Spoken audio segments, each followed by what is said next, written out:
Aujourd'hui, c'est mon petit-fils, Sohan, qui vous présente un lieu peu connu des Rennais et pourtant central et accessible. J'ai raconté à Sohan comment mon grand-père, un jour, me tenant par la main, m'avait amené à l'intérieur du Panthéon rennais. Je devais avoir 9 ou 10 ans, un peu plus que Sohan, et pour moi la guerre de 14-18, c'était comme Jeanne d'Arc et la guerre de 100 ans, ou Clovis et la guerre des Gaules, juste un élément sur une frise chronologique. Mon grand-père, lui, s'était engagé en 1913 au 7e régiment d'artillerie et avait été démobilisé en 1919.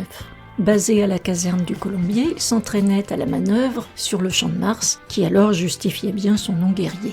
Pendant la guerre, il avait été gazé à Verdun, et tandis qu'il récupérait à l'arrière, il faisait le comique troupier au théâtre municipal de la ville, avec sa belle voix de ténor qui nous faisait tant rigoler, mes frères, mes cousins et moi, au repas de famille, quand tous les adultes lui réclamaient une chanson au dessert. On avait inventé l'expression « Pépé va faire des ouahs ». Une ou deux fois, il m'a dit de mémoire ces citations, dans une posture et un ton très militaire. Je les ai retrouvées sur Internet. 16 octobre 1915, chef de pièce d'une énergie rare et d'une belle crânerie, le 8 octobre a fortement contribué par son exemple à maintenir le calme dans sa pièce violemment bombardée et en a assuré le fonctionnement aussi facilement qu'à la manœuvre. 14 juillet 1916, agent de liaison d'une bravoure exceptionnelle, du 25 juin au 15 juillet 1916, a maintenu la liaison entre le poste de commandement et les batteries dans une zone violemment battue par les obus de tout calibre de l'artillerie ennemie. Croix de guerre, étoile de bronze, étoile d'argent. Il disait « Je n'avais pas de mérite, je n'avais pas peur ». Et pourtant dans la vie quotidienne civile, quel anxieux. Mais sous les obus, même pas peur. Un héros. Un authentique héros, un parmi des milliers, dont certains sont revenus, d'autres pas, entiers ou pas. Alors, en tant que grand-mère à mon tour, j'ai pris mon petit Sohan par la main et on est entré dans le Panthéon rennais.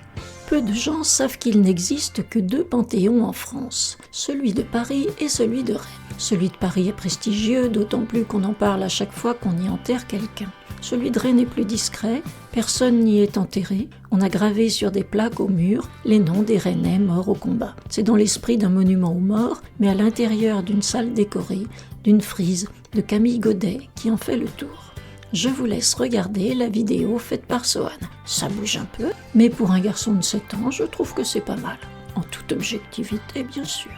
D'où vient ce besoin de dire aux petits-enfants ce qu'on n'a pas transmis à ses enfants ? On n'avait pas le temps. Peut-être en sautant une génération, espère-t-on gagner en fiabilité de la transmission, ou simplement un sentiment d'urgence face à l'oubli. Tandis que mon petit gars jouait au reporter des réseaux sociaux, soudain j'ai été saisie par l'émotion. Je m'imaginais à la place de mon grand-père, au milieu des années 60, tenant la main de ma petite fille, quelques 50 ans après la guerre, et je voyais sur les murs les lieux des batailles acharnées auxquelles son régiment d'artillerie avait participé. Marne, Argonne, Verdun. Et les noms de ses copains de tranchées, avec lesquels il avait aussi partagé de joyeux moments fraternels à la popote. Il restait très mesuré dans ses récits sur la guerre. La seule confidence qu'il m'ait faite, un jour où on prenait le café dans sa cuisine, c'est « Je ne sais pas si Dieu existe, s'il y a un ailleurs, mais je crois profondément que j'étais protégée. Ce n'est pas possible autrement. » Et il se demandait pourquoi lui. Après cette digression poilue, abordons l'histoire du Panthéon rennais. Il est situé dans l'aile nord de l'hôtel de ville. Réalisé par l'architecte Emmanuel Leray, il a été inauguré en 1922 par le maire Jean Janvier.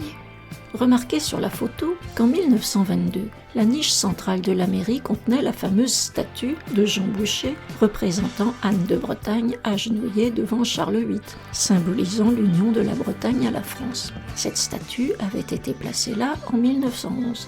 Mais le groupe nationaliste breton Gwenadu l'a fait exploser dès 1932. Comme il succédait dans cet emplacement à une statue de Louis XV sur le même thème de l'union de la Bretagne à la France, qui elle-même avait été détruite pendant la Révolution, depuis, on n'a pas pris de risques inutiles et la niche est restée vide. Mais en 1922, la duchesse et Charles VIII étaient toujours présents lors de l'hommage rendu aux soldats rennais. Après 3 appels dans la presse locale, on a recensé 936 Rennais morts pour la France. Les plaques où sont gravés leurs noms sont surmontées d'une frise de 1,60 m de hauteur sur une longueur de 26 mètres. Elle a été dessinée par Camille Godet, professeur de dessin à l'école des Beaux-Arts de Rennes, qui avait lui-même été mobilisé pendant la guerre. Cette frise est un long défilé des troupes victorieuses de la guerre 14-18. Face à la porte, au-dessus des premiers noms par ordre alphabétique, on voit un soldat en uniforme, capote bleue et pantalon rouge. C'est un soldat du 41e régiment d'infanterie basé à Rennes. Comme ses camarades assis, il porte une cartouchière, un fusil et sur le dos son barda, selon l'expression populaire dans l'armée. Près d'eux, des ruines de maisons rappellent les destructions sur les lieux de combat. Derrière, des troupes coloniales, composées de soldats indigènes, s'avancent à cheval et on distingue tout au fond un des premiers chars d'assaut.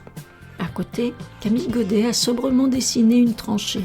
À terre, une caisse de grenades et un casque allemand sont les seules représentations des troupes ennemies. Puis on découvre les soins aux blessés, l'infirmière sous les traits de la femme de Camille Godet, le médecin qui effectue un bandage et l'aumônier qui réconforte le soldat. Une discrète sépulture, petite et presque cachée dans un angle, avec une simple croix en bois et le képi du soldat posé dessus. La bouteille en verre presque enterrée contenait quelques informations concernant le soldat. Ensuite, ce sont les troupes alliées, les Italiens, les Américains. La marine est également présente. Après la porte, voici les cavaliers, puis les Britanniques, dont un Écossais. Au fond, on distingue une charrette et un canon. Devant, les soldats belges. Et voici les poilus, avec leur casque, leur capote bleue horizon, la pipe, la moustache. Mon grand-père n'a rasé la sienne que vers la fin de sa vie. Le vélo, très utilisé pendant cette guerre, le barda et un chien, mascotte dans le régiment. Juste après le chien, ce sont les troupes coloniales avec leurs capotes couleur sable. Derrière le soldat qui les salue, plusieurs personnages. Le maréchal Franchet d'Espéret, Georges Clemenceau, le maréchal Joffre, Raymond Poincaré, le maréchal Foch, le général Gouraud. Assis, c'est un sapeur du génie avec sa pelle et sa pioche. Sous le sapeur, la signature de Camille Godet, puis des musiciens avec tambour et clairon. Devant une tranchée, des soldats regardent passer une troupe avec une charrette. Au premier plan, un chasseur alpin. Au-dessus de la frise, on honore la mémoire des maréchaux et généraux de la Grande Guerre.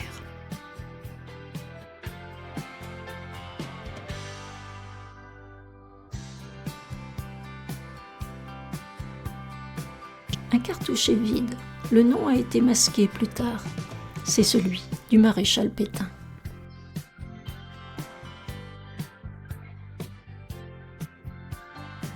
Sous la frise, ce sont les grandes batailles. Les noms des soldats de la guerre de 14-18 couvrent 3 murs du Panthéon. Le 4e est consacré aux autres guerres, 39-45, Indochine et Afrique du Nord. Voilà.